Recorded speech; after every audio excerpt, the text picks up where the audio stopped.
روزوں کا مہینہ رمضان کا مہینہ ہے، جس میں قرآن اول نازل ہوا، جو لوگوں کا رہنما ہے اور جس میں ہدایت کی کھلی نشانیاں ہیں اور جو حق و باطل کو الگ الگ کرنے والا ہے۔ تو جو کوئی تم میں سے اس مہینے میں موجود ہو چاہیے کہ پورے مہینے کے روزے رکھے، اور جو بیمار ہو یا سفر میں ہو تو دوسرے دنوں میں روزے رکھ کر ان کا شمار پورا کر لے۔ اللہ تمہارے حق میں آسانی چاہتا ہے اور سختی نہیں چاہتا،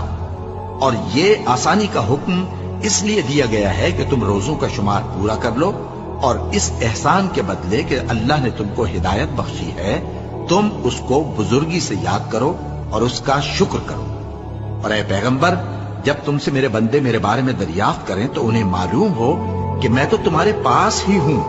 جب کوئی پکارنے والا مجھے پکارتا ہے تو میں اس کی دعا قبول کرتا ہوں۔ تو ان کو چاہیے کہ میرے حکموں کو مانیں اور مجھ پر ایمان رکھیں تاکہ نیک رستہ